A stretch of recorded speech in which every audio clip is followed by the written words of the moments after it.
Hay lugares que no deberían existir, o al menos no ser cruzados por alguien solo. Cuando la noche se cierra y el silencio se vuelve más pesado que el aire. Esta historia la encontré escrita a mano en un cuaderno, escondido detrás de un espejo antiguo en una posada de Real de 14. No tenía nombre, solo una frase en la primera página. Si lees esto, no entres solo al túnel. Ya no hay salida. Bienvenidos a Sombras en la Niebla. Comenta desde donde nos escuchas y síguenos para más historias, llenas de terror y suspenso. Vine aquí por curiosidad. Buscaba historias de pueblos fantasmas, ecos mineros, supersticiones del altiplano potosino. El túnel de Ogarrio me atrajo desde el principio. 2 kilómetros de piedra y oscuridad pura, tallados hace más de un siglo, atravesando la montaña como una herida. Los locales hablaban de él con respeto, algunos con miedo. No lo cruces solo, menos si no eres de aquí, me dijo una señora que vendía dulces de leche junto al templo. Pero eso fue suficiente para obsesionarme. Lo tenía que cruzar, lo tenía que grabar. Pasé el día preparando todo: cámara con visión nocturna, micrófonos, linterna de respaldo, una grabadora de mano que podía captar sonidos ambientales. Nadie quiso acompañarme, aunque ofrecí dinero. Me dijeron que si tenía suerte, solo escucharía lamentos. Si no, bueno, Dios te agarre confesado, me dijo el de la fonda. Entré al túnel a las 3:17 am. A esa hora no pasaba ni un alma, solo el eco lejano de mis pasos rebotando en las paredes húmedas y rugosas. El aire era denso, pero no frío. Olía a polvo viejo y a óxido. Al principio todo era normal. La linterna iluminaba bien, la cámara grababa. Había silencio, de ese que parece succionar tus pensamientos. Pero luego, algo cambió. Comenzaron los susurros. No puedo decir con certeza en qué momento empezó. Fue como un zumbido leve, apenas perceptible. Pensé que era la grabadora o el viento, pero no, eran voces. Voces que hablaban bajo en un español arcaico, como si rezaran o se quejaran, o ambas cosas al mismo tiempo. Me detuve. Apagué la grabadora. Silencio. La encendí de nuevo. Las voces regresaron. Avancé cada vez más despacio. Algo no cuadraba. Por más que caminaba, no llegaba a la curva donde se abre la luz del otro extremo. El túnel no tenía fin. Me giré y la entrada ya no estaba. Solo oscuridad atrás de mí. Apunté la linterna hacia atrás. Nada. Como si el túnel se hubiera cerrado. Respiré hondo. Me dije que era un efecto del cansancio, de la ansiedad o del encierro. Y entonces vi la primera figura. No estaba de pie. Estaba incrustada en la piedra, como si fuera parte de la pared.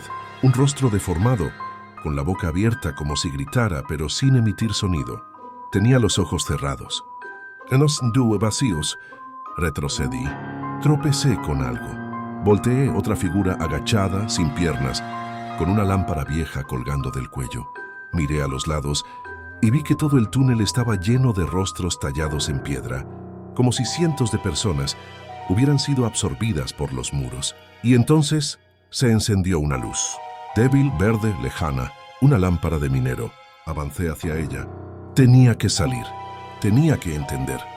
La luz verde titilaba a lo lejos, como si alguien la agitara levemente. Me aferré a la cámara, aunque ya no estaba seguro si seguía grabando. Cada paso hacia la luz parecía más pesado, como si el aire del túnel se volviera sólido. Llegué al punto donde vi la lámpara. Colgaba sola, de una cuerda húmeda clavada en la piedra. No había nadie, solo la lámpara meciéndose en un viento que yo no sentía, y debajo de ella un casco, lleno de sangre seca. La pared junto a la lámpara tenía marcas, como rasguños, como si alguien hubiera intentado salir trepando, dejando trozos de uñas. Y allí, justo en la piedra, tallado con lo que parecía un clavo, estaba un mensaje. No salgas, ya no eres tú.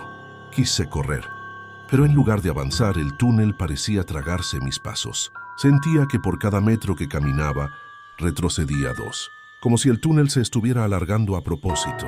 Fue entonces cuando escuché una voz clara, no un susurro, una voz grave, antigua. ¿Viniste a buscar la historia? Aquí estamos todos. Me congelé. La voz venía de atrás. Apunté con la linterna. Nada. Y luego lo vi. Un hombre, de pie, con uniforme de minero, el rostro parcialmente quemado, sin ojos pero con una sonrisa rota. Tenía la piel como de carbón y los labios resecos, pero su voz era clara. No somos leyenda, somos las palabras que se repiten, somos los que no salieron. Me temblaban las piernas. El hombre no caminó, se despegó de la pared como si fuera parte de ella y se acercó flotando, rozando apenas el suelo con las botas corroídas. Tú ya cruzaste, pero nadie cruza dos veces, me dijo señalando con una mano descarnada el interior del túnel. Este lugar no lleva a Real de 14, lleva a lo que queda de nosotros. Quise gritar, pero mi voz no salía. Quise correr, pero mis pies estaban clavados. Y entonces, él levantó su lámpara y vi algo detrás de él. Miles de ojos, miles de rostros, todos en silencio, todos observándome. No sé cuánto tiempo estuve allí. Las paredes comenzaron a latir como si el túnel respirara. Sentí que todo el monte me estaba tragando, y cuando por fin pude moverme, corrí. No pensé, no miré atrás, solo corrí.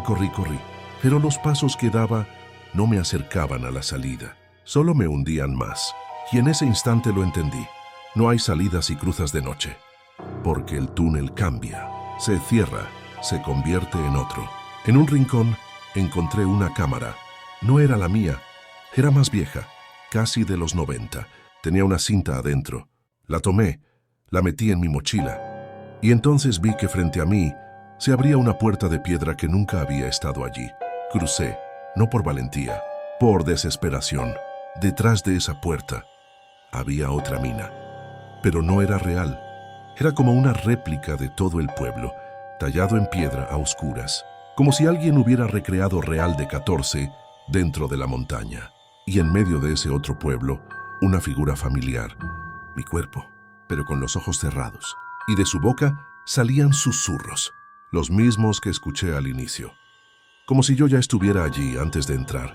Me vi a mí mismo, ahí de pie, frente a mí, pero inmóvil, como una estatua respirando, y de su boca seguían saliendo murmullos, oraciones deformadas, palabras en idiomas que no conocía, y nombres. Nombres de otros, muchos, mineros, peregrinos, turistas, gente que cruzó el túnel buscando algo y se quedó atrapada.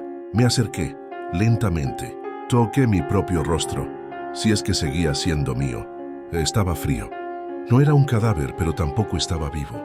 Era como una copia a medio hacer. Y entonces el eco se detuvo. El otro yo abrió los ojos. No tenía pupilas y habló. ¿Por qué querías saber la historia? Preguntó con una voz que no era la mía. ¿Para contarla? Rió. Aquí, las historias no se cuentan, se repiten. El suelo comenzó a temblar. Las piedras del túnel se partían.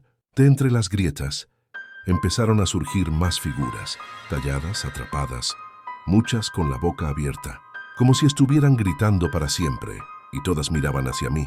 Corrí, como un loco. Grité, maldije, lloré. Pero el túnel ya no tenía dirección. Era un laberinto de piedra viviente. No sé cuánto tiempo pasó. No sé si fueron horas o días. Desperté afuera, tirado en la entrada de Ogarrio. Un grupo de locales me encontró. Dijeron que llevaba desaparecido 5 días. No dije nada, no podía. Estuve semanas sin hablar. Solo repetía algunas frases mientras dormía. No salgas. Ya no eres tú. El túnel no lleva a Real de 14. Somos las palabras que se repiten. Me llevaron a un hospital, luego a una clínica psiquiátrica en Matehuala. Allí permanecí 3 años. Nunca recordé cómo salí. Pero cada noche, al cerrar los ojos, sigo cruzando el túnel. La cámara que recogí estaba conmigo. Cuando los doctores la revisaron, encontraron la cinta intacta. Solo tenía una grabación de 6 minutos. En ella, un hombre graba mientras camina. No soy yo, es otro, pero dice mi nombre. Y antes de que el video se corte, se escucha claramente. Si encuentras esto, no entres solo.